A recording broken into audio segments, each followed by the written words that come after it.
I got it the hell right. Thank you. I appreciate it. This is a lot easier for me. This let me hit buttons, man. I bring my people here to put shit on my thing. I just hit a button and I just type in a number. Download shit. That ain't my job. That's their job. Yo, I gotta tell you a story before we start. So I'm cool with Sam Perkins. Sam told me a story about how when they got a new speaker system in the locker room, you couldn't say surround sound. You said surround round. Yeah, surround round. I don't say surround sound. I say surround round. What's the difference? It's around and it's all around. Shit, it ain't no surround sound. It's around round. Hey, it's your world. We just living it. Hey. Scoopy Radio in your airwaves, on the plane, on the train, everywhere you need to be. I am Brandon Scoopy Robinson. Make sure first and foremost you follow me on Twitter at ScoopB, Instagram and Snapchat at Scoop_B, and make sure most importantly that you are subscribed to the Scoop B Radio Podcast. 3 million subscribers and 3 million streams annually. And one of the reasons why is because we got newsmakers that come on the show. No different here is we've got NBA champion, NBA or Naismith Hall of Famer, none other than Gary Payton. What's going on, GP? What's up, Scooby Big man? Let me tell you something about yourself, though, baby. You was just flowing right there, boy. You got a mouthpiece on you, boy. You was flowing, man. I like that. Listen, man. Listen, when we got legends in there, we got to make sure that we getting this thing right. And, to me, I'm elated to have you on because I've been trying to get this done with you for about 3 years. This is commemorative. This is celebratory. You're no chopped liver. This is a big deal. Appreciate it, man. But I don't know why it took you 3 years to get me, man. You could have got me before that, man. What's happening, man? You got to answer your phone. My bad. Sometimes, man, I don't see a number I know, man. Now I got you up on here. I got you on speed dial now, so you good. Yes, sir. Yes, sir. Listen, man, when I was prepared for this interview, there are so many things that just run through my mind from my childhood. I'm not going to tell your age, even though they can Google it, but there are a few things that I think about. One, I always thought it was cool that both you and Dennis Rodman kind of had like these sneakers that were different because they were like to the side. Like you had the strap to your side. That's the first thing I think about. And then I did some research and I realized that you were kind of wearing low tops early in the game. And literally you live up to your nickname because your sneakers fit like a glove. Right. Scoop, that's what was game, man. I didn't like high tops over my ankles. So right. When the Nike came to me and they was like, man, what kind of shoe you want? I said, man, I can't have nothing with my ankles, man. If I get any shoe, I want to support on a low cut shoe, a mid cut, where it's going to support my ankles and I want to be free. Because that's the way I was, man. It was just like I wanted something to fit on my feet, just like it fit on my hands. And the way I play defense. So we went into the lab. We created a low-cut shoe, had a monkey paw in it that grew with my ankles, and I loved it ever since. I didn't ever tape, so that was the game for me. No tape, no nothing. I just wore 2 pairs of socks, and I went out there and got busy. You know what I'm saying? And fortunately, I never got hurt. Yeah, and I look at you, and I look at Sam Cassell. Like, y'all were both very picky. You guys were teammates in Milwaukee. Y'all were very picky about your shoes. Like, he always wore mid-cut shoes. Right. That's Sam. See, we you two real ones. You know what I'm saying? We 2 real ones. We let it be known what we want, and then we go out there and get it done. He picky like me. Me and him, when we was in Milwaukee, he only could eat a certain food. I only could eat a certain food. So we was picky that way, man. So, but that's my boy. That's my guy. Real brother for real, for life. Tell me something. Where were you as a Bucks team when you guys heard that verse from Jadakiss, Put Your Hands Up, where he said, y'all scared I could tell because I'm going to get Bucks like Milwaukee because like Sam I could sell. You know what? I was just joining the team during that time. You know that, okay. Right? I was just joining the team, and I told Sam was pumping it all the time in the car, though, man. I said, man, you feeling yourself, huh? That kid got you on one, right? So then we went, you know what, we played New York probably about 3 weeks later, and Jadakiss came and messed with us, man. And we kicked it, man. We went out to the club, man. It was chilling.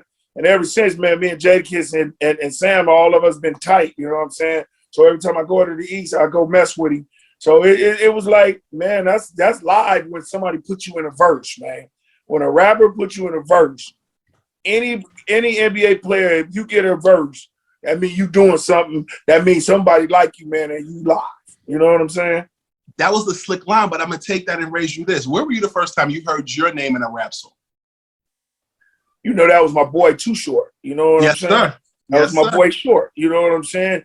But we used to kick it all the time. He used to be at my house. Again, after the basketball games, when I used to stay over with Golden State, we used to go to my house in the hills, and we would play NBA jams on the pool table and everything. Gamble, shoot, all that, shoot dice, everything. We used to do everything. So that was my first verse, man, when my boy Short gave me love like that. Funny you bring up NBA Jam. So I had the voice of NBA Jam on Scoopy Radio, and he told me, a birdie tells me, in addition to him, that there are a few NBA Jam cabinets that actually have you and MJ in the game, and that you hold one, and MJ might hold one because MJ wasn't on the game. Do you hold this 4? I got 4. I got 4 NBA jams, but the one with me and MJ, I got one of them. Really? Yeah. So I was, you know, I'm a big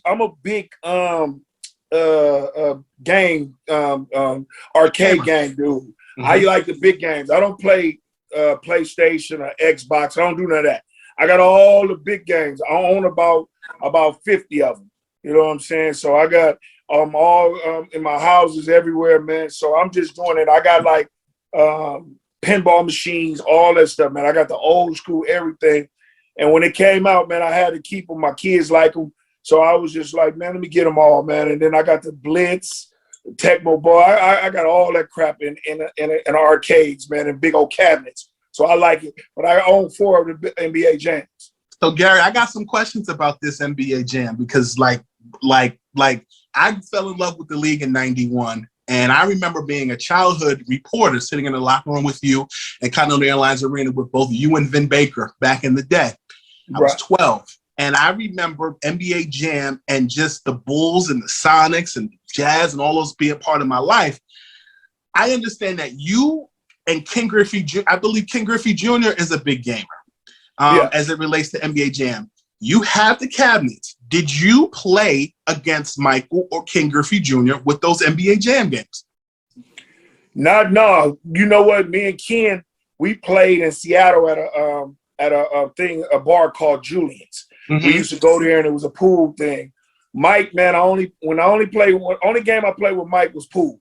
We used to shoot. He real competitive, and I could shoot and he could shoot. We used to spend a lot of money going back and forth gambling, but I never got the opportunity to play either one of them in these games, man. I would love to play Mike to see if he had some skills on there because I was pretty good in that. You know what I'm saying? I used to get on that NBA Jams and turn it out, and I just want us to be on fire. He's on fire! You know what I'm saying? I used to love all that. So did they actually, because again, nobody has this, so I pardon me for prodding, but did they actually with the voiceovers like say your name, like Hefe, Payton, Jordan, like?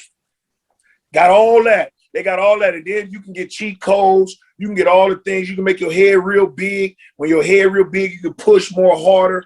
You can be on fire, unstoppable. You can run down. When they made my head real big, I used to rip everybody. It was hard for me to do it. And then you would have to get me off of that so that I can go back down in size and then go back to playing regular. But it was nice, man, because you can have 4 players play. Shawn, if me and Shawn was on there, I have Shawn over the house. He'll play himself. I'll play me, and then the kids will play against us, and we'll go at them, man. But it was a heck of a game. There's talk that game could go into the Basketball Hall of Fame. Do you co-sign? It should. That was the greatest game, man, because you had 4 different players. You could start off with 2. Then you could sub any one of you want to. You had your 4 top players on that game. You could sub. I mean, Chicago had Pippen, Jordan, Kukoc, and Dennis Rodman. You know, the Jazz had Who they had? They had Malone, Stockton, and then I think they came with Ostertag, and then they had one more guy. I don't know who the other guy. Hornacek. They came with them, man. So they was pretty good. Seattle had me, Sean, Detlef, and Sam. You know what I'm saying? So we was kind of deep, man. You know what I'm saying? We was all right. And then you could sub players and transfer them on teams at times, man, if you knew how to get into the game. You know what I'm saying? You could put other people on other teams. My kids was doing that stuff, man, because it's always cheat codes and all this stuff. Gary, does Zion Williamson remind you of Shawn Kemp? Very much. Me and Sean talk about this all the time. We had an interview about this, and people was telling me who this guy reminds you of this guy. Yes, he does. You know, only thing I think Zion doesn't have that Sean had was that mid-range jump shot and real good. You know what I'm saying? And I think Sean was a better free throw shooter. But as in height-wise and getting to the bucket, you know, it was cool. I don't know if Zion going to turn into the defensive player Sean turned into after a while, but he got all of their that's the young Shawn Kemp of the NBA. And the way he's playing right now, shit, he getting 30s every night, every day, man. So I think he's going to be real good. Who is today's Gary Payton? Nobody. None of them dudes can compete with what I did. I did it on both ends of the floor. Now, as in defense, I think two guys can try to compare to me. I think that's Beverly and Smart on Boston. I think them two are really, really close to me. But as in their offense, neither one of them can do anything with me on offense. I don't think they play like me on offense. I think that I was a two-way basketball player that can guard you 94 feet, turn a game, and make a game be another game with my defense. And then the offense, I come down there and I post you up and I can get it. But they don't play that way no more. They play three-point shooting up and down. We used to play half-court games. It's just a difference in big man. Our big man was our weapon. But now their three-point is their weapon. GP, are you with me? Oh, yeah. We have a church, we ain't going nowhere. Nowhere. When was the first time that you heard Kirk Franklin's GP, are you with me? Did you feel like he owed you a couple dollars?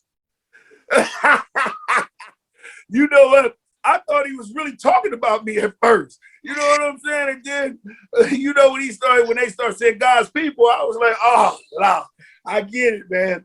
But it was a good song for me, man, because everybody do that with it all the time. GP, are you with me? You know what I'm saying? They always started.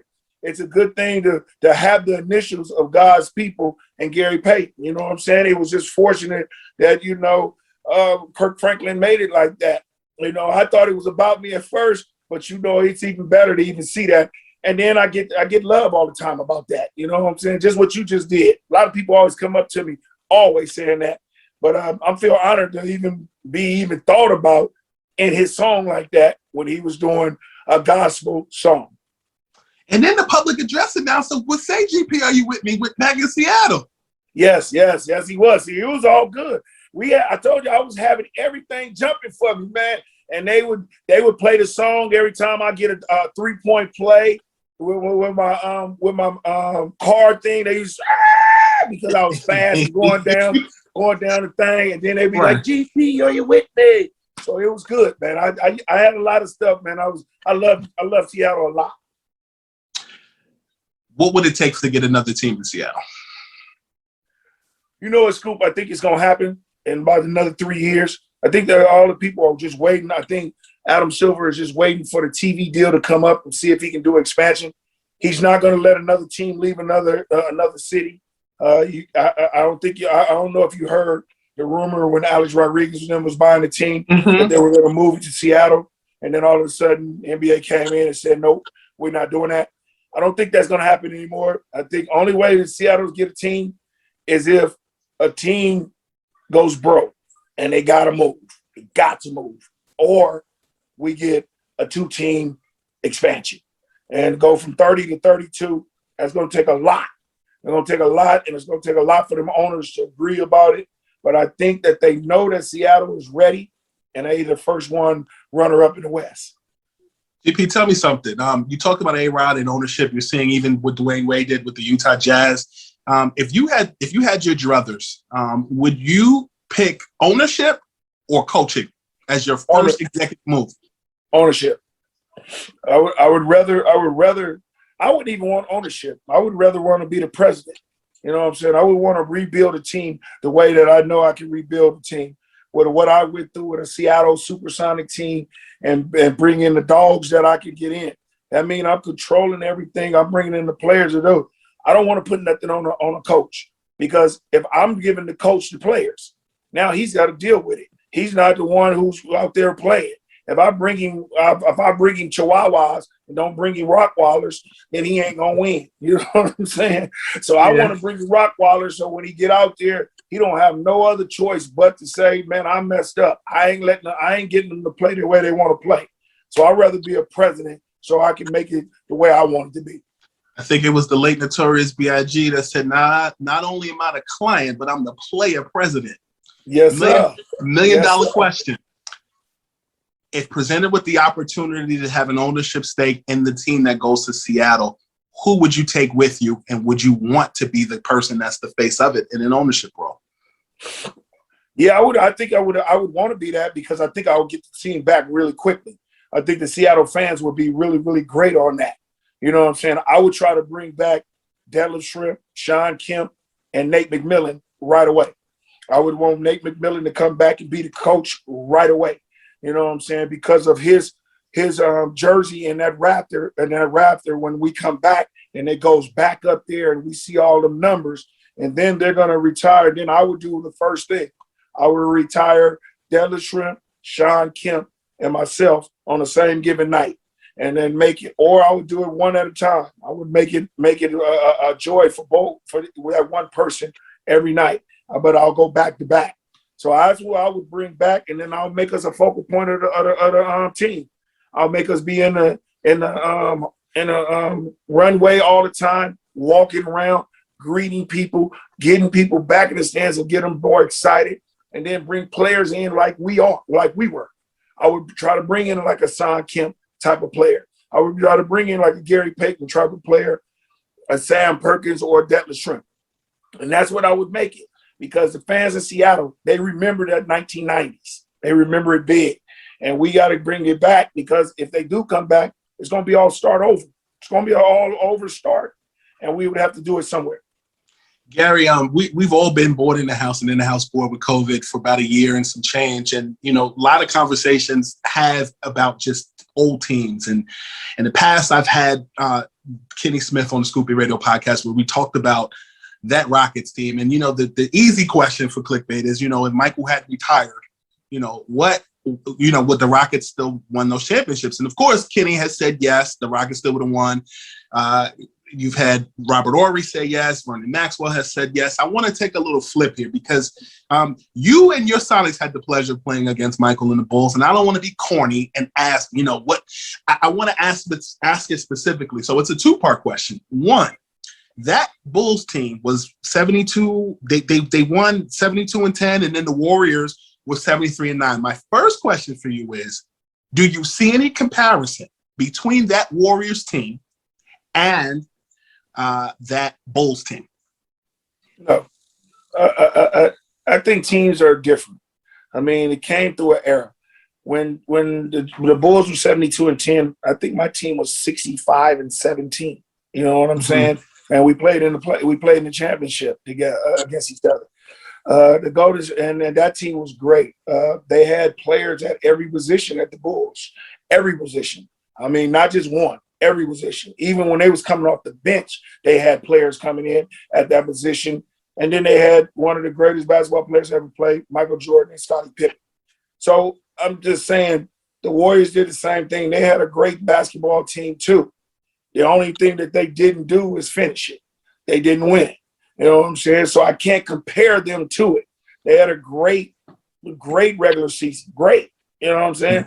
But like what Scotty says, to me, you have to finish that. You have to be the champion to even, you know, put it in. You might got the record of the best record of the NBA in regular season, but you don't have that championship during that year.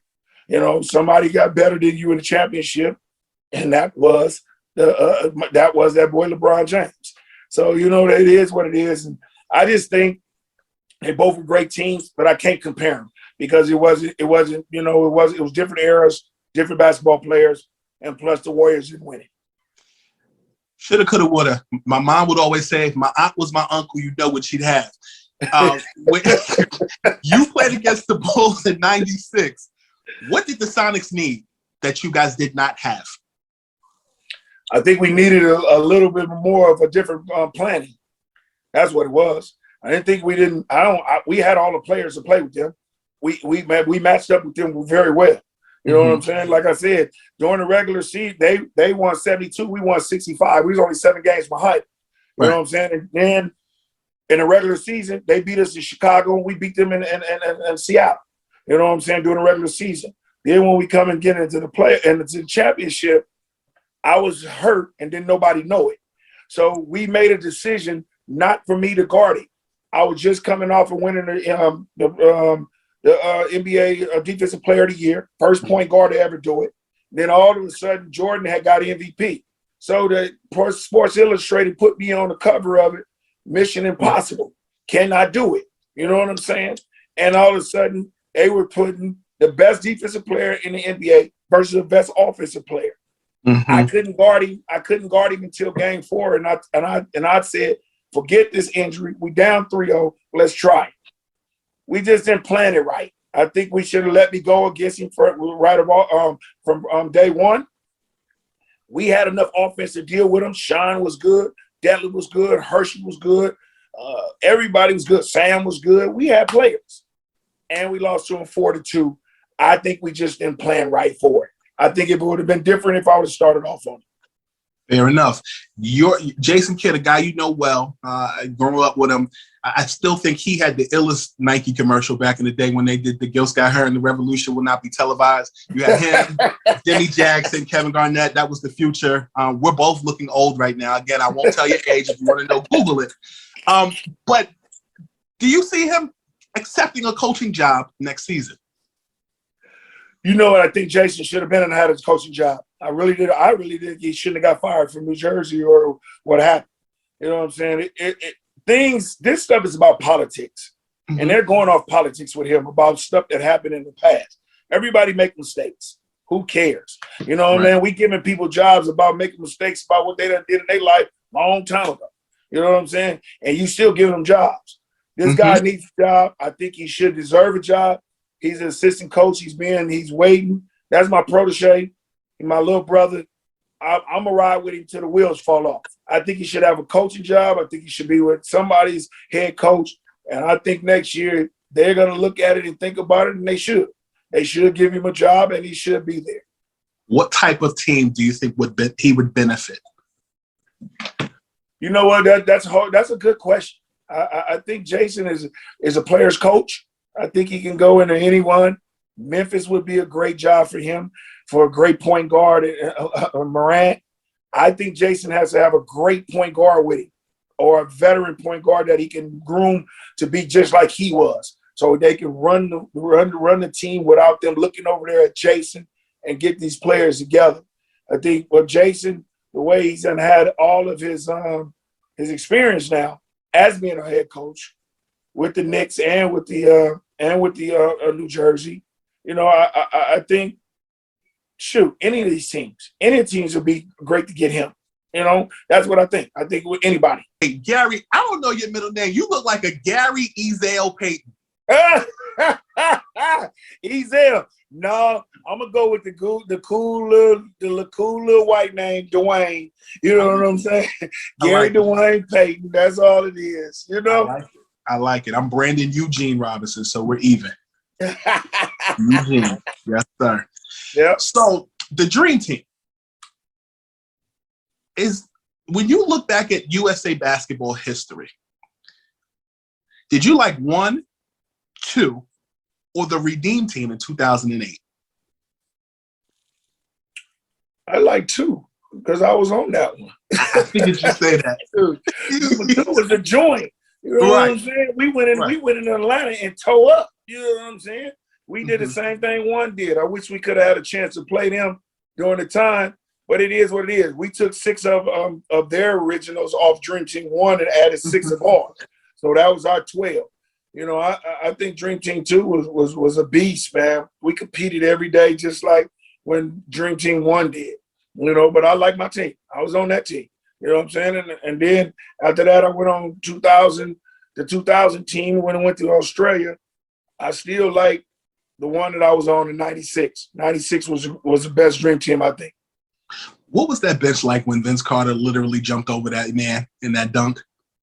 Well, you know what? I was right there. Matter of fact, me and J Kidd was right there. You know what I'm saying? And Garnett. It was me, Garnett, and J Kidd. J Kidd was one that got the steal and threw it up to Vince.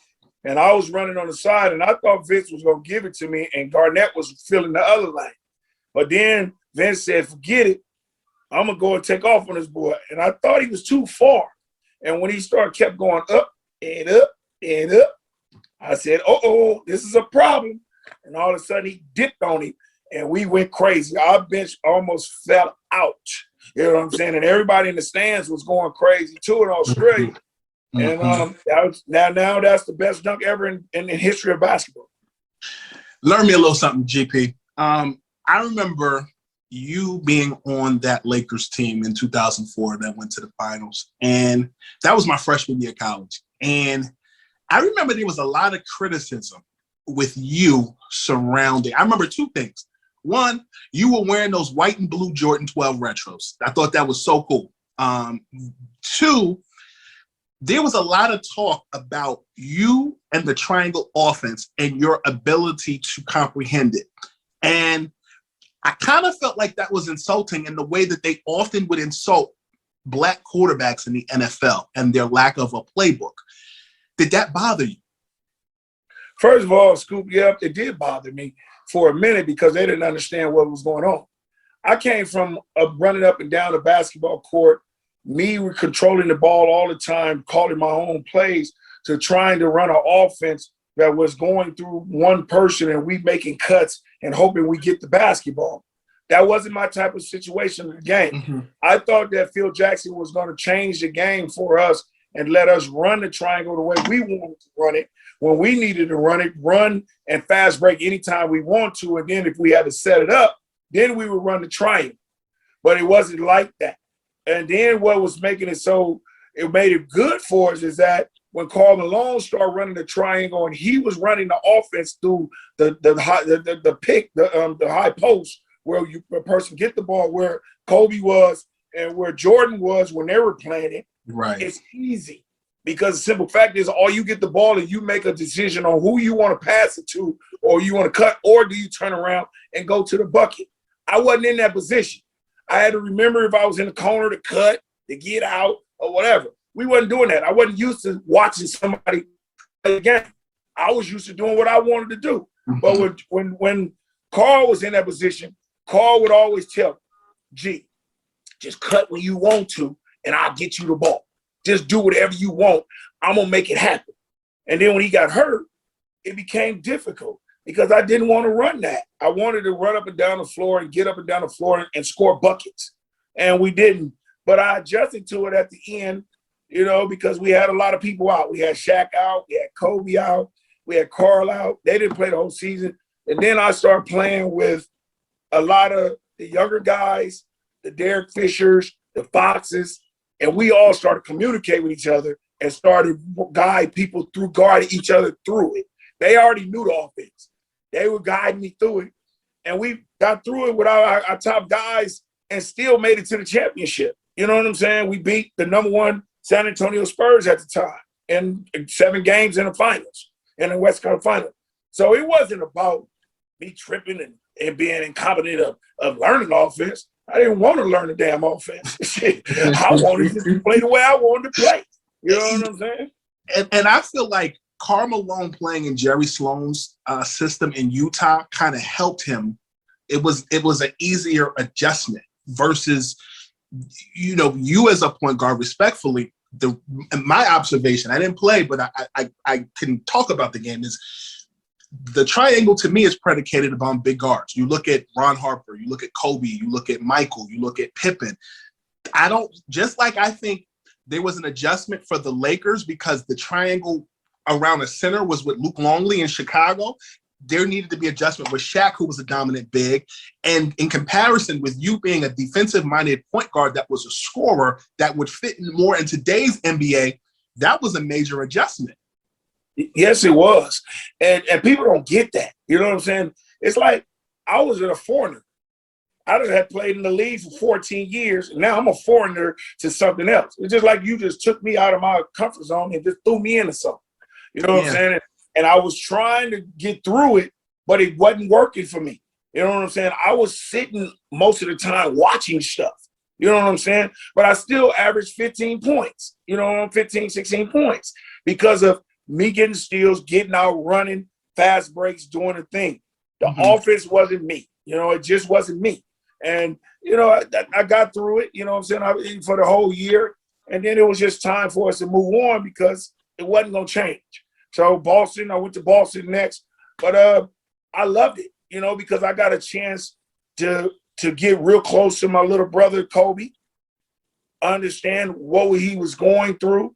And then, my big brother, but, not big, I'm the oldest, but him finding out what he was about, why he was going through stuff. And they were talking about this stuff so long, and then playing with Karl Malone. So I was cool with it. I had a great year there. Everything was good. We didn't finish the product, which we should have, you know what I'm saying? But at that time, we played against a team in Detroit that was real good. Gary, that again, I say that was my freshman year of college. You remember your first year in school, but like really and truly coming home and watching the finals, I feel like, and you might be mad, but I feel like the analysts slighted the Pistons looking back on it, because whenever Kobe would have an off game and whenever you, as a defensive specialist, I'm sure you can understand this, I feel like Tayshaun Prince played his ass off. And I feel like they always made it seem like Kobe was just struggling. Looking back on it, do you feel like many people just expected you to win and they didn't give Detroit a chance? Like, how do you look at that now? Well, yeah, they at the time, people had said we had just beat San Antonio, who was favored to win the whole thing. We were favored to win the NBA that year. And then all of a sudden, because we had got hurt and all that stuff, they were favored to win now. So when we went in there, we were the fourth seed, and Detroit was over there. Their record was worse than us, and we was the favorite, and we had home court advantage in the championship. So when it happened, they didn't give them a chance. They thought we were going to run through them because they thought we were good, but they didn't understand that Karl was still hurt, and when it started, Karl blew his leg out completely. I remember that. And that hurt us. That hurt us bad. So we thought we were good too. But then when we went into this thing, turmoil blew us up. It's just like two Mack trucks. We went into a whole turmoil. And when we went to there, after we split and at home 1-1, and we barely won the game 2 with Kobe's heroic shot. I thought about this. I said, man, we in trouble. You know what I'm saying? We're not going to beat this team. You know what I'm saying? Because we're not at the place where we need to be. And then all of a sudden stuff started happening. We weren't playing defense. Chauncey started getting hot. Then everybody started blaming everything. Then I went in the news and said, yo, blame it on me. Man, I'm getting my ass whooped. Do that.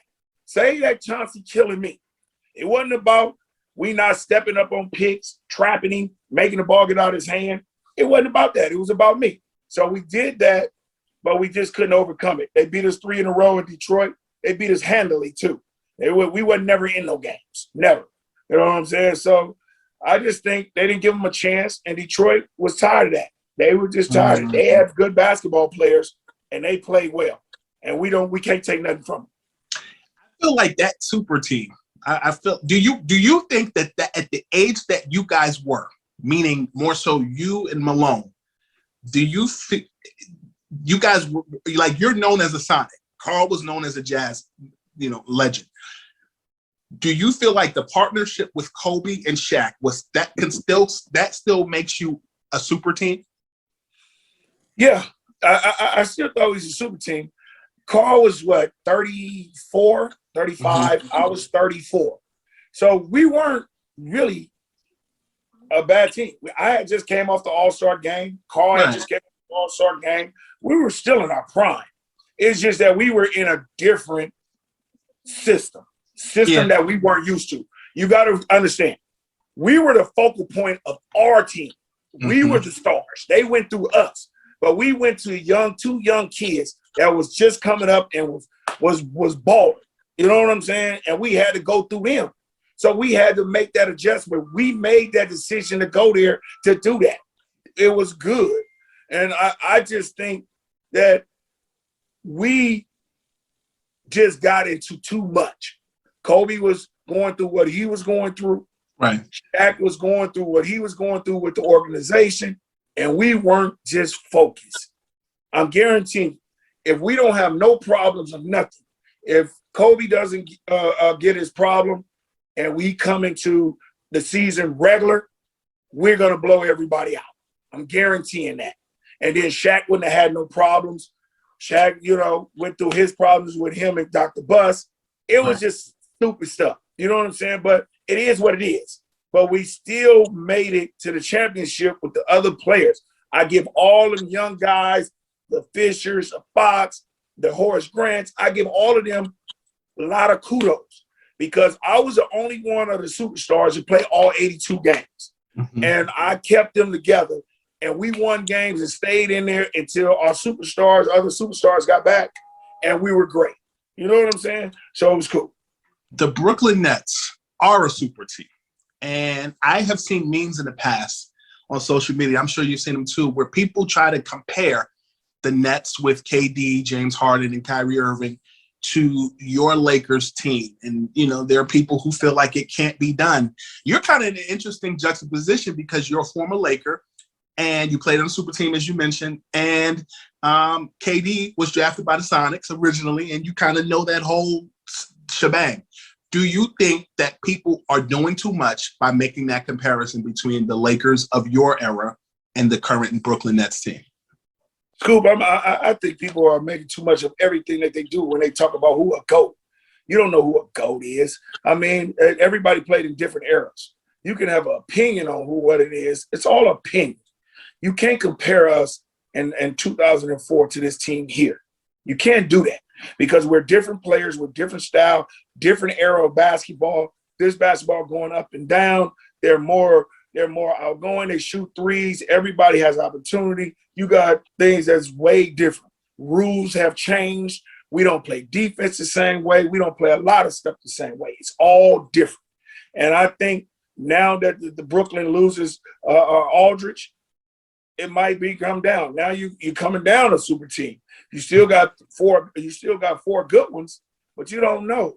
What if one of them dudes get hurt? What if they're not playing with? What if this is it? Are they going to be able to share the ball when the playoffs come and they get down to possessions, not just going up and down? It's just going to be possessions, and referees will start calling games tight. What if they don't happen? You know what I'm saying? We don't know. So I don't compare teams. They can't compare to us. They can call themselves the super team all you want to. I thought our team was just a good basketball team with 4 good basketball player Hall of Famers, which is good. When they can come with all 4 Hall of Famers like we did, then you can consider whatever you want to in the years to come. But right now, ours was great 4 Hall of Famers. That was real good.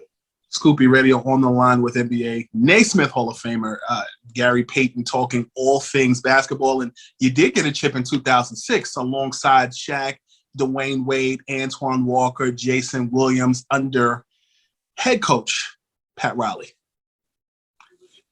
How difficult? Well, let me ask you this. Are you pleased that you finally got one in the end, or would you have rather have had one against the Bulls or in 2004 when you were a Laker? I rather would have had one against the Bulls when I was in my prime, playing against Michael Jordan, stopping all of that. And plus being at the team that really made me, who made the glove, who made the Hall of Fame me. Seattle was a team. I wish I could have got Seattle a championship. But you know what, Scoop? When I went to Miami, I didn't want to play basketball. Pat Riley came and got me, him and Shaq and the owner. They came and got me from Vegas. I had called it quits, And they just wanted me to mentor Jason Williams or White Chocolate. They just wanted me to mentor. They told me, man, all we want you to do is come in here and keep him right. We have an opportunity, a shot. I want you to play about 12, 13 minutes, 14 minutes, get him right, come in and give me a boost. I might play you at the end of the games because you're a veteran and I got more confidence in you. That's all that the game was about. And all of a sudden, White Chocolate got hurt, then I started playing. I started playing a majority of the time. Then we started struggling, and he fires Van Gundy, and he takes over. Then it was me. I'm the oldest one on the team. He comes to me and asks me to help him. I started helping him. I started having meetings with the players. We started doing things. We started changing practices to early in the morning so people won't go out at night and party. We started doing all kind of stuff. And I think that was the best team as a family and being together than I ever been in on my whole life. Because we was like 12 family members. I'm telling you, our family was together, our wives was together, everybody was together. Pat Riley made us sure of that. And that's why we came back at the end and started thumping people and nobody could get out on us. And then we had that boy Dwyane Wade, who I told him, I said, this young kid, I told Shaq, I said, this young kid is what we need, Shaq. I ain't taking nothing away from you. You the greatest big center I've seen in a long time. But this young kid is in a role and we got to ride him out. We just got to do what we got to do and let him get off. And that's what we did. He started averaging 35. He took us to the promised land. And when he kicked it to us, all we had to do was make a shot and then play deep. And that's what we did. We made shots and we won the championship. I had Shaq on Scoopy Radio last year, and I asked him to kind of detail the differences between Penny, Shaq, Wade. And I think you're in an interesting juxtaposition because I'm going to give you that OG analysis as well. You being teammates with Kobe and you being teammates with Wade, what similarities do you find between those two gentlemen? The competitiveness that they have. I think both of them are very, very competitive. And when they both competitive and they got chips on their shoulders, they can do it. Both of them makes big shots. They make big shots. You know, you can give them the ball and they do the things that they do. I think Kobe was different because he played the defense of both ends of the floor. I think he was a little bit different on the defensive end. They both had dog in them. And I just think that they're similar to each other in them ways. I think Kobe has a little bit of more because of the defensive side that he went and got after it. He guarded all the great players. So I think that's where they separate. But other than that, the competitiveness that they had and the big shots that they can make and athletic ability they had, they're all both the same. Gary, tell me something. Are Jordan and LeBron comparisons fair? No. Two different basketball players. Jordan was a guy who he's going to make big shots. He's going to take the ball every time and shoot it every time he has to. I think LeBron is an all-around basketball player. If you ask me who's the better all-around basketball player, LeBron James by far. He does everything. You know what I'm saying? He passed the ball. He passed the ball better than Jordan. He can dribble it, I think, a little bit better than Jordan. You know, shooting-wise, I don't think so. Rebounding, I think he did, but Jordan did rebound. But I think they're two different basketball players, and you can't just say that. Two different basketball players. Is it a fair assessment to say LeBron is more like Magic and Kobe is more like Michael?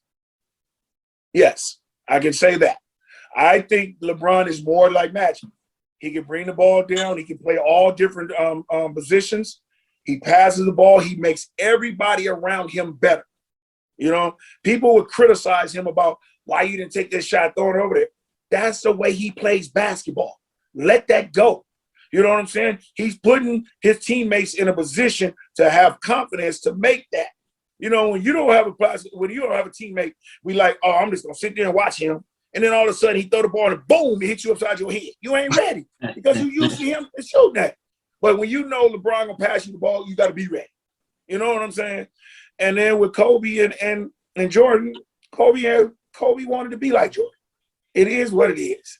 You know what I'm saying? He imitated Jordan to the fullest, and he fulfilled it. You know what I'm saying? I'm gonna have a pleasure in 3 weeks to be at his induction. And guess who is inducting him in the Hall of Fame? Michael Jordan. So we gotta say that. Mike was Jordan, Kobe wanted to be like Mike, and that's just the way it was. Gary, tell me something about Kobe. I'm really curious. I feel like whenever there's a young guy that comes into the mix, the old OGs couldn't hate or like, who the hell does he think he is? Was in a way that I think LeBron, I feel like a lot of people weren't accepting because it was this self-proclaimed king. Did Kobe have that similar ribbing from other vets? Absolutely. Kobe came in real arrogant. He was a high school kid coming in there talking about he's going to be the greatest. He's going to be one of the greatest basketball players. When he went to the Lakers, it started off when he forced Charlotte to trade. He forced the Hornets to trade to the Lakers. So it is what it was, man. That's where he wanted to play. Then the OGs was like, man, who does kid think he is? Making people do this and that and that. Then he coming up in there saying he's going to be the greatest. How did that work out? It worked. You know what I'm saying? So I just say, yeah, a lot of people were really against him because of how he acted. But I love it. He had an attitude. He had a dog to it. He told him what he was going to be. He proved it. He did it. So, hey, it is what it is. You being from Oregon State, it's a distinguished group of gentlemen to have graced that campus. And I'm talking AC Green, you, Brent Barry, Corey Benjamin, Eric Moreland, and your son. When you look at that, it reminds me of Gonzaga, because I feel like over the years, John Stockton took it and ran with it, and they went to the national championship. Number one, how does it feel to be part of that distinguished group? And number two, how cool is it to see it blow up to 8 the way that it has? You know what, Scoop? I'm very happy. When I went to Oregon State, nobody didn't think I was going to go to Oregon State. It is what it is. I had my mom picked my school. So when I went there, people were like, man, these dudes just got a diamond in the rough. They got a dude that ain't even supposed to be here. And I went to a coach in Ralph Miller who really, really put his foot down on defense. You had to play defense or you wouldn't play. So I went in there and started playing deep. I was an offensive-minded guy coming out of high school. But to go there, and then when I started winning and changing the program around and we started being ranked, we started winning 25 games or more. We were doing that. We was going to the NCAA tournament. It was just something that was great. I stayed all 4 years because of that, because I wanted to come back every year and get taught and become that good basketball player. And then to see the other guys that come in after me, and AC who was before me, to see them. You forgot Charlie Sitton. You forgot all them, Ray Bloom, Radford, all them guys who came before me. That was great. And I was looking at it, and now my name is up there as an All-American and one of the best basketball players ever played at Oregon State. And in the rafters, I'm very happy. And then to see my son come and have a great 2 years out of junior college is even better. You know what I'm saying? So I was happy that I went to Oregon State. I wouldn't even change it. And then now that they make it to the Elite Eight, hey, this is what I've been waiting for. We've been waiting years and years. Remember, we didn't even go to the NCAA tournament for 20 years until my son came, and then they went to the NCAA tournament. Now he done left. It's been about, 8 more years, and now that Tinkle made a good Cinderella run. Let's not stop. You know what I'm saying? This might get you recruits. Now get recruits in here and know what to do to get back to this NCAA tournament and do what you did. We got an opportunity. We made a Cinderella run. Nobody thought we was going to be there. Man, we was 11-11. Had a chance in hell to go to the NCAA tournament. And we go and win we win 9 out of 11 games, win the Pac-12 tournament, go in there and then start beating good teams. Let's just ride off of it and get it right. We just gave them $17 million more. Come on, man. Do your job. Recruit these guys. It's going to be easy now because it's big. You went to the Elite Eight. I remember growing up, hanging with Mr. Cooper, and that's when I knew Oakland was just different. Mark Curry playing for the Warriors. Did you want to play for the Warriors growing up? Never. Never, ever, ever, ever. I didn't want to go home, man. I'm man, look here, man. That's rough. That's tough. You know what I'm saying? And playing in your backyard. Never wanted to go there. Never ever. It's just that it was what it was. I wanted to play for the San Antonio Spurs. You know what I'm saying? Yeah, I wanted to play for the San Antonio Spurs because of George Gervin. That's my childhood. I idolized him in his childhood as a basketball player. I had him all over my room, and he's like a pops to me now. You know, when my father died 6 years ago, he became like my father. I talk to him all the time. You know what I'm saying? And it's like that. And I had him induct me into almost everything that I've done. Hall of Fame in high school, Hall of Fame, and I got in touch with him Hall of Fame in high school, and he was knowing that I was about to come to Oregon State and be this young. He gave a little speech on the video, and they said it. And my high school jersey got retired during my time in the NBA, my first year. And then I got to meet him and everything else after that. I went into every Hall of Fame. I always call him and ask him. You know, I'll get to see him too in 3 weeks because he's going to be there. So I'll get to spend more time with him. And then what's so fortunate, I got to be with him at the Big Three. He was a coach and I was a coach. I was with him every week during the summer for 10 weeks straight. So, you know, I got to see him be with my pops, and it was cool for me. Couple more questions. Number one, Chris Paul seems so stoic at this point in the NBA. He's able to kind of go into teams and just be who he is and lift him.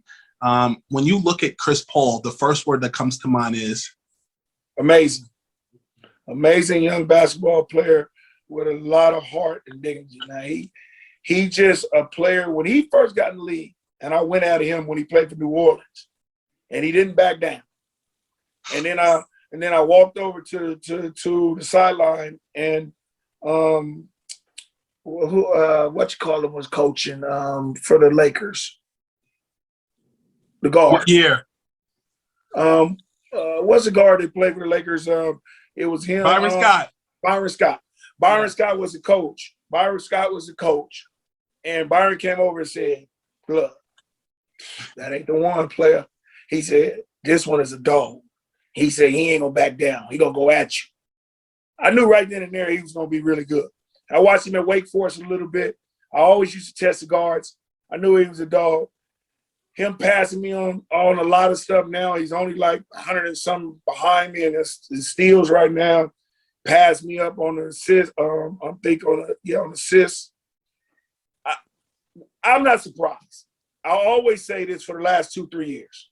It's only 2 true point guards in the NBA right now. 2. It's only 2. That's true point guards. And that's Rondo and Chris Paul. It's only 2 that's true point guards to me. That they think get their players better first and then go and do what they're going to do last. And that's him. And I'm not surprised that he got this Phoenix team rolling. I'm not surprised that he got Booker playing the way he playing. Booker is now playing like a basketball player, not just to go out there and get points. He can get his points, but he knows it's about winning now. And then you got to give it to their coach, Monty. Monty changed him too. Monty went and got Chris Paul because Monty was with Chris Paul in New Orleans and knew what he can do. He knew he still had something in him, some life in him. He brought him there, and he's doing what he do. And that's why they're good. Shoot, they 39 and 15. That's incredible. Last question. 30 seconds. Will Damian Lillard win an MVP before the end of his career? Hell yeah. Absolutely. He from Oakland, the Bigly O. He where I'm from. Great basketball player. And people keep talking about why he don't change teams and team up. He ain't that type of cat. He want to do it on his own. He built from where we built from, this soil over here in Oakland. He want to win it on his own. He want to win it by himself. And yes, he will get MVP. I don't care what nobody say. He's going to get MVP before his career is over. You heard it first. The glove, the Hall of Famer, the NBA champion, and part-time preacher. Brother, thank you for joining Scoopy Radio. Always, Scoop, man. Anytime. You got my number now. All you got to do is hit me. Did you get my text? I got your text, man. I got it. I've locked you in and everything. When you hit me, it's going to be a straight call back. All right. That'll work. Appreciate you, good brother. Always plug love. My man.